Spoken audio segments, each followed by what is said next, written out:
Hello and congratulations on getting access to this video course on on-page SEO for WordPress sites. This is video number 1, and we're going to talk about what's inside this video course. Now, before we do that, and before I give you a quick overview, what I want to do is talk about mindset, because I'm a big believer that if you're in the wrong mindset, then even if you have this video course, even if you try to implement a few things, it's ultimately going to hold you back. And I've seen this time and time again. This specific mindset that I'm about to talk about holds business owners back.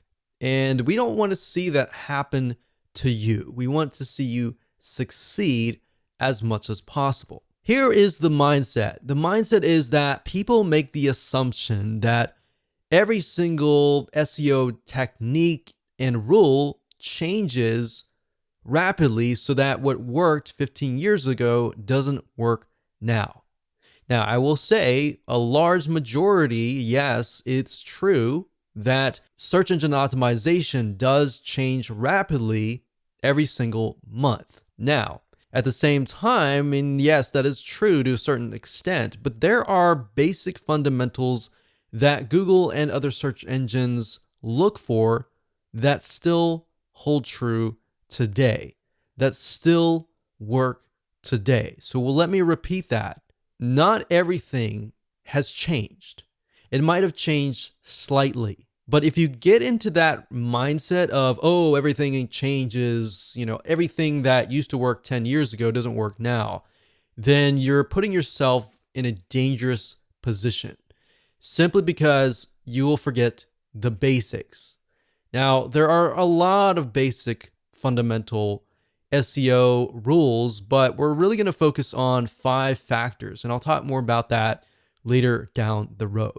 So we're going to be focusing on these factors that haven't changed, or if they have changed, they've only changed very, very slightly in the last decade.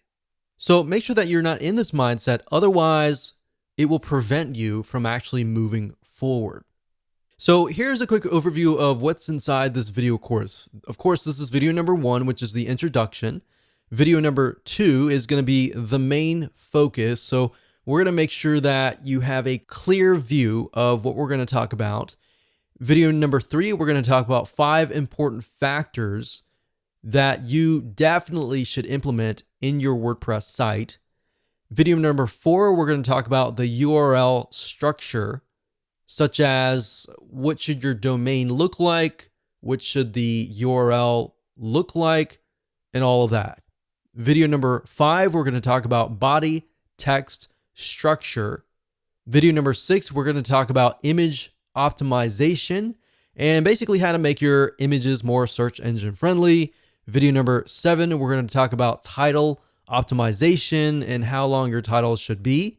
Video number 8, we'll talk about metadata optimization and how that can affect what text and what information will show up on the search engines. And of course, last but not least, this is sort of a bonus, but in video number 9, I'm going to talk about the top 2 WordPress plugins that we highly recommend that you install. So once you understand these 5 important factors and you've actually implemented them yourself, then you can actually automate things, but automating things doesn't really help you in the long run. It's sort of like a shortcut. Without understanding the basics and the fundamentals, you're actually hurting yourself. You're not really going to know why you're ranking. All right. So here's what you're going to need. You're going to need to have a WordPress site. If you don't have a WordPress site, these fundamentals still hold true as well. But most of what I'm going to be showing you is how to implement these 5 factors into your WordPress site. You're also going to need to have a general idea of what the general keyword is that you want to rank on. And then, of course, you want to have a list of specific keywords related to that general keyword. And the reason why you need to have these in hand is because you're going to use these in your body text, your title text, your metadata text, and even your image alt tag text. So you're also going to need access to content, written text, and or images to create your post. Now, if you don't have all this information right now, that's fine. But you're definitely going to need it eventually. So with that said, let's move on to video number 2.